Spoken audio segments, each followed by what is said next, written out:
আর সুন্দর থাকা হবে না।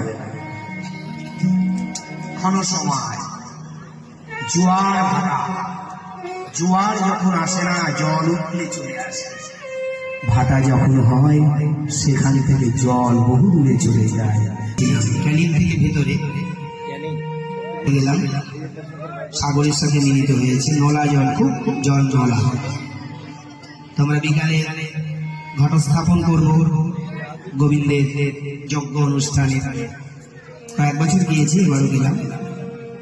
তারা বলছে দাদা সকালেই জল ছিল, কিন্তু এই বেলা যাওয়ার সাথে সাথে জল চলে গেছে। এই যে দেখছেন না কাদা, এগুলোতে জল ছিল দাদা, একদম ঘাটের কাছে জল ছিল, কিন্তু এই সব নেমে চলে গেছে, বহু দূরে চলে গেছে। তো আমাদের জীবনের রূপ সৌন্দর্যটাও এরকম। আজকে যিনি রূপের উপমান, কালকে তার চামড়াগুলো কুঁচড়ে যাবে, আর তার দিকে তাকালে তো ভালো লাগবে না। তো এটা নিয়ে পড়ে থাকবো না গো, এই অহংকার করবো না। ভগবান আমাকে রূপ দিয়েছে, গুণ দিয়েছে, বিদ্যা দিয়েছে, যশ দিয়েছে, আমি সেগুলোকে অহংকার না করে ভগবত সেবায় নিযুক্ত করে দেব, গোবিন্দ সেবায় নিযুক্ত করে দেব।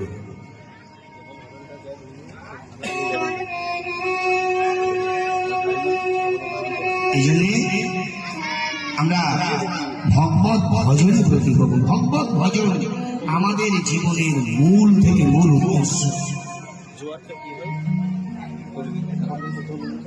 ভজন ব্যতীত জীবনে কিছু নেই। ভজন কবে করতে হয় জানেন তো? আপনারা মনে মনে ভাবছেন গোসাই পারে বলছে কৃষ্ণ ভজন করতে হবে, ছেলের বিয়েটা দিই তারপরে একটু মালা জপ টপ করবো নাকি, এরকমটাই বলে আমাদের সবাই। বলে এটা একাদশী করে, গোসাই এখন সময় আছে নাকি? না না, এই নাতি পুঁতি খুব ঝামেলা জানেন, এই বড় হলেই একাদশী শুরু করবো, তখন ভজন হবে না। যারা ভাবছে সংসারে ছেলের বিয়ে দিয়ে, নাতির বিয়ে দিয়ে বাড়ি পাকা করে ভজন করবো, হয়তো সেই দিনটা আপনার জীবনে আর নাও আসতে পারে। ললিনী জল দল জীবন টলমল, একটা পদ্ম পাতায় এক ফোঁটা জল টলমল করছে, প্রত্যেকটি মানুষের পরমায়ুঠে এরকম টলমল করছে। আমাদের একজন মাস্টার মশাই ছিলেন আমাদের দিনাজপুরে, ভালো, ওনার বাড়িতে কেউ কৃষ্ণ ভজন করে না, উনি একাই কৃষ্ণ ভজন করে, নিরামিষ খাচ্ছিলেন। তো আমরা যখন যেতাম প্রতিবারই বলতাম, মাস্টার মশাই তো আপনি তো নিরামিষ খাচ্ছেন, একটু ঠাকুরকে ভোগ লাগিয়ে দিন না। রঘুদা খুব আশা ভোগ লাগিয়ে প্রসাদ করব, কিন্তু জানেন আমার ছেলেও পছন্দ করে না, আমার স্ত্রী পছন্দ করে না, মেয়ে তো আরো পছন্দ করে না।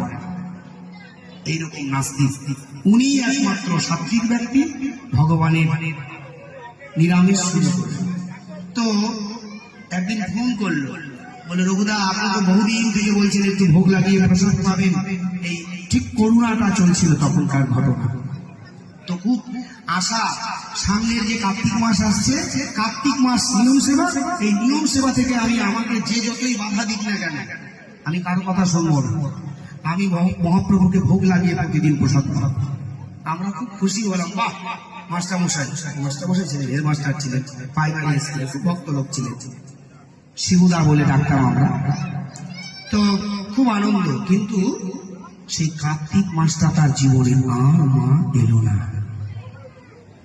একদিনের জ্বর, মাত্র একদিনের জ্বর, আমরা খবর পেলাম উনি চলে গেছে। খুব দুঃখ হলো আমাদের, যে তার কত আশা ছিল কার্তিক মাসে আমি ভোগ লাগিয়ে প্রসাদ পাবো, কিন্তু দেখুন সেই কার্তিক মাসটা তার জীবনে এলো না, চলে গেল। সে যদি সেই দিন থেকেই যে আশাটা করেছিল, সেই দিন থেকেই যদি ভগবানকে ভোগ লাগাতেন, অন্তত মরার আগে কটা দিন গোবিন্দের প্রসাদ পেয়ে যেতে পারতেন। এই গল্প নয়, এই প্র্যাকটিক্যাল ঘটনা বলছি আপনাদের কাছে। এই জন্য কৃষ্ণ ভজন শৈশব থেকে হওয়া উচিত। আপনারা যারা মনে মনে ভাবছেন ছেলের বিয়ে দিয়ে বাড়ি ঘর পাকা করে এটা করে সেটা করে করব, এই ভাবনা ভুল। কৃষ্ণ ভজন আমাদের শৈশব থেকে শুরু হওয়া উচিত। বৃদ্ধ বয়সে ভজন হয় না, তখন জমের তাড়না।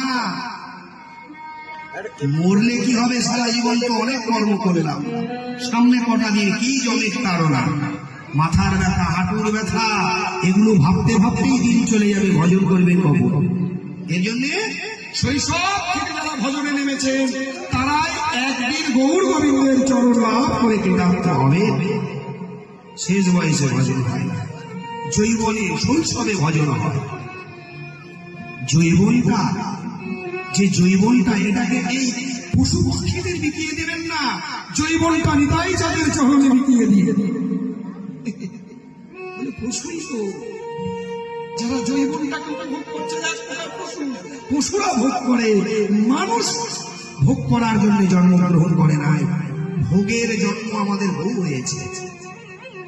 84 লক্ষ জনের মধ্যে অনেকবার ভোগ করেছি, লক্ষ লক্ষবার। গরু, ছাগল, ভেড়া যখন আমরা ছিলাম তখন তো ভোগই করেছি, তখন তো কৃষ্ণ ভজন করতে পারি নাই। কিন্তু এবার আমরা মানুষ হয়েছি, ভোগের জন্য নয়, এবার গোবিন্দকে ভালোবেসে তাকে ভজন করে তার কাছে ফিরে যাব বলে এই মানুষকে জন্ম লাভ হয়েছে। শোনরে মানুষ ভাই, সবার উপরে মানুষ জন্ম, তাহার পরে নাই ভারত ভূমিতে জন্ম হইল যা, নিজ জন্ম সার্থক করি কর পরের উপকার। এই জন্যে আমাদের আচার্য বললেন